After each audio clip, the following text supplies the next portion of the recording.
बिस्मिल्लाहिर्रहमानिर्रहीम। दोस्तों, आपने अपनी जिंदगी में एक बात जरूर कही या सुनी होगी कि भाई किस्मत में यही लिखा था, तो क्या कर सकते हैं।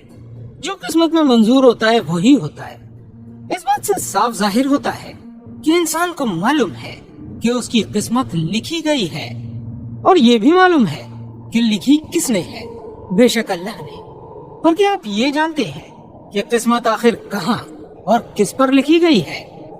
आज की इस वीडियो में हम बात करेंगे लौह महफूज के बारे में। लौह महफूज एक ऐसी किताब या कहें कि एक ऐसी तख्ती है जिसमें इस कायनात की इब्तिदा से लेकर इंतहा तक की सभी छुपी और जाहिरी बातें लिखी हुई हैं। यहाँ तक कि आपकी, मेरी और हर जानदार की तकदीर भी, कि वो कब पैदा होगा, कैसे जिंदगी गुजारेगा और कितना रिस्क दिया जाएगा, इसकी मौत कब, कैसे और कहाँ आएगी, ये जन्नती होगा या जहन्नमी। अलगरज इस कायनात के सभी छोटे बड़े राज इस तख्ती में तहरीर हैं। इस मौजू पर तफसील से बात होगी कि अल्लाह ताला ने लौह महफूज को कैसे पैदा किया, ये असल में क्या है, कहाँ है, किसके पास है, और क्या लौह महफूज में लिखी हुई तकदीरें बदली जा सकती हैं। लिहाजा आपसे गुजारिश है कि वीडियो आखिर तक जरूर देखिएगा, और चैनल को अगर अभी तक सब्सक्राइब नहीं किया है तो सब्सक्राइब जरूर कीजिएगा और कमेंट बॉक्स में सुभान अल्लाह जरूर लिख दीजिएगा।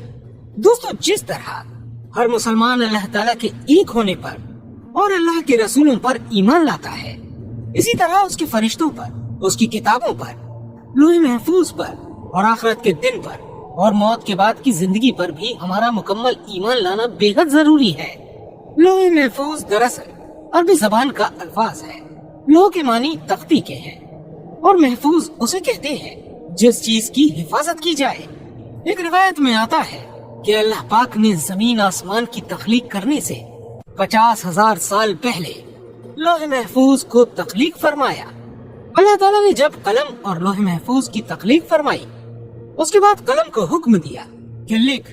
कलम ने अल्लाह ताला की बारगाह में अर्ज किया कि ऐ परवरदिगार, क्या लिखूं? तो अल्लाह ताला ने फरमाया कि इस फैली हुई कायनात की इब्तिदा से लेकर इंतहा तक सभी छुपी और जाहिरी मामलात को लिख दे। इसके बाद कलम ने रब्बे कायनात के मुताबिक सब चीजें उस तख्ती पर या कहें कि लौह महफूज पर दर्ज कर दी। अब जैसे कि दोस्तों, मेरी आपकी तकदीर इस पर लिखी हुई है। आज तक जो इस कायनात में हुआ, कयामत और इसके बाद भी जो कुछ होगा, वो सभी बातें, सारे राज साफ अल्फाजों में तहरीर हो चुके हैं। पर देखा यह जाता है कि बहुत से लोग तकदीर पर ईमान के ताल्लुक से बहुत ही कंफ्यूज रहते हैं। दोस्तों, सूरह हदीद की आयत में अल्लाह ताला फरमाता है, जिसका तर्जुमा है, जमीन पर कोई मुसीबत नहीं आती, न तुम्हारी नफ्सों में आती है, सिवाय ये कि वो किताब में होने से पहले लिखी हुई है। अल्लाह के लिए बहुत आसान है।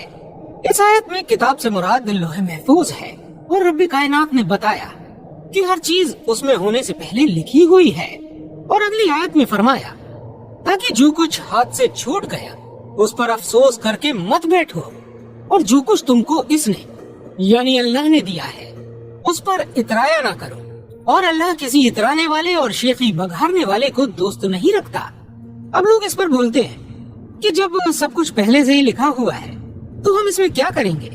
तो दोस्तों, इस बात को समझ लीजिए कि हम उस अल्लाह पर यकीन रखते हैं जिसको हर चीज पहले से मालूम है, और उसे इतनी मालूम है कि वो सब किताब में अल्लाह ताला ने 50,000 साल पहले ही लिख दिया है।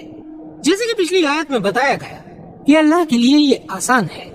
अल्लाह ताला का इल्म यकीनी इल्म है, उसके इल्म का कंपैरिजन किसी से भी नहीं किया जा सकता, गुंजाइश ही नहीं है। अल्लाह ताला का यकीनी इल्म है, और इतना यकीनी है कि लिखा हुआ है। दोस्तों, अब बात करते हैं कि आखिर ये किताब कहाँ है। दोस्तों, ये लौह महफूज हर इंसान और जिन्नात की पहुंच से इतनी दूर है जिसका अंदाजा नहीं लगाया जा सकता। कोई भी इंसान या जिन किसी भी सूरत में इस तक नहीं पहुंच सकता। बुखारी शरीफ की हदीस है कि नबी करीम सल्लल्लाहु तआला अलैहि वसल्लम ने इरशाद फरमाया कि अल्लाह ताला ने लौह महफूज में हर चीज को दर्ज कर दिया है।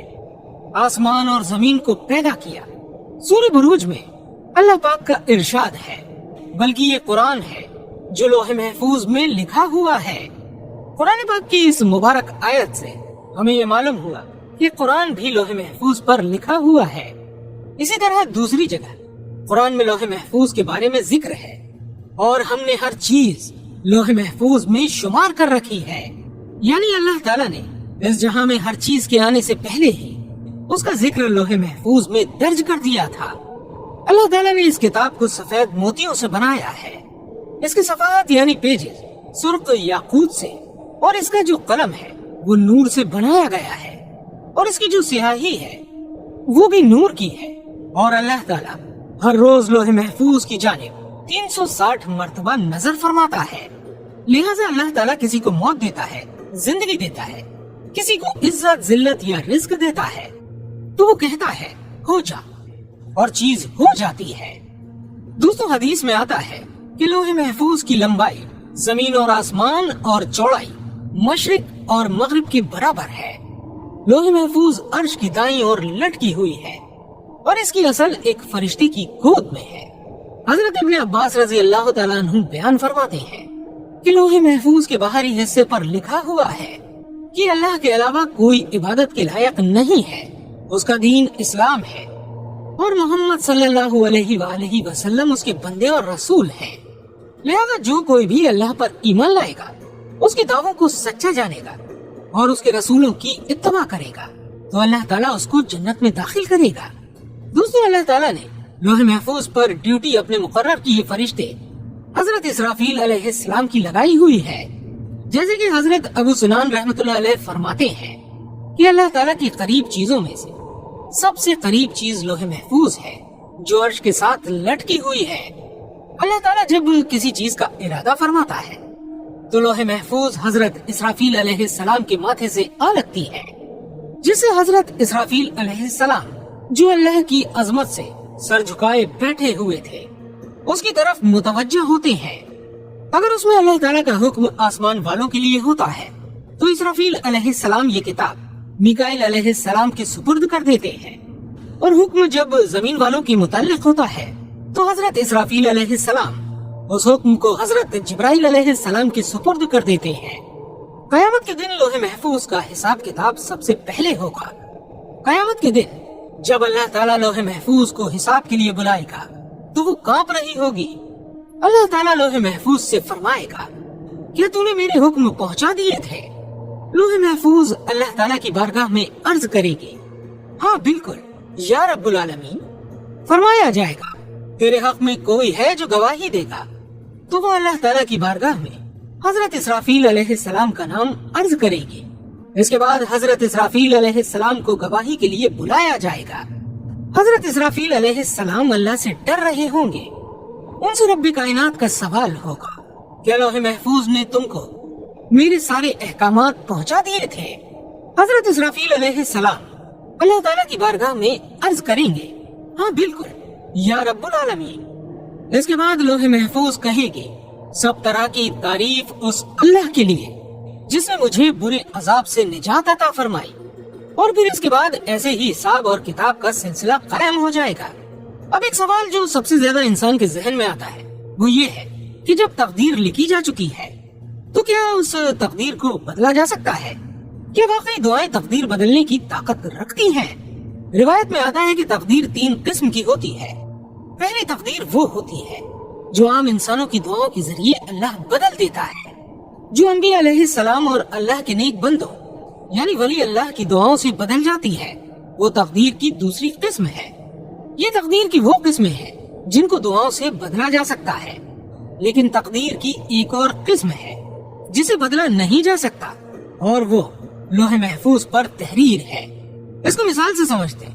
ایک آدمی ہے جس کو کچھ سال بعد کاروبار میں بھاری نقصان ہونے والا ہوتا ہے، پر ایک دن اس نے کسی غریب یا مزدور کی مدد کر دی اور اس نے اس کو بدلے میں کاروبار میں برکت ہونے کی دعا دے دی۔ اس دعا سے اس آدمی کی ظاہری تقدیر تو بدلی، پر جو تقدیر لوح محفوظ میں لکھی ہے اس میں ایسا لکھا تھا کہ اس آدمی کو نقصان ہونے والا ہوگا، پھر اس کو کسی کی دعا ملے گی جس کی برکت سے اللہ مصیبت دور فرما دے گا۔ دوستو اس سے معلوم ہوا کہ لوح محفوظ پر جو کچھ بھی لکھا ہوا ہے اس کو کسی صورت تبدیل نہیں کیا جا سکتا جب تک اللہ نہ چاہے۔ لہٰذا کچھ تقدیریں ایسی ہوتی ہیں جو صحیفوں کی شکل میں اللہ تعالیٰ فرشتوں کو عطا فرماتا ہے، تو وہ تقدیریں اللہ کے نیک بندوں، اولیاء اکرام اور انبیاء अलैहिस्सलाम की दुआओं से तब्दील हो जाती हैं, और उनका तब्दील होना भी लोहे महफूज में लिखा हुआ होता है। इससे हमें मालूम होता है कि हमारी जिंदगी में दुआओं की कितनी बड़ी अहमियत है। इसलिए अपने लिए, अपने प्यारों के लिए और हमारे लिए हमेशा दुआ करते रहें। अल्लाह ताला हम सब की बीमारियों से हिफाजत फरमाए। दोस्तों, इस वीडियो को सवाब की नियत से आगे ज्यादा से ज्यादा शेयर जरूर करें और दीगर तारीखी, तहकीकी और मालूमाती वीडियो सबसे पहले देखने के लिए हमारे चैनल आदिल वॉइस को सब्सक्राइब करना न भूलें। दोस्तों, हमारे चैनल पर अब तक बहुत सारी मालूमाती वीडियोस मौजूद हैं। उम्मीद करते हैं कि आप उन सभी वीडियोस को जरूर देखेंगे। इसके लिए हमारी अलग अलग प्लेलिस्ट बनी हुई है। आप उन सभी प्लेलिस्ट को जाकर जरूर देखें। अपना ख्याल रखें। मिलते हैं अगली वीडियो में। अस्सलामु अलैकुम व रहमतुल्लाहि व बरकातुहू।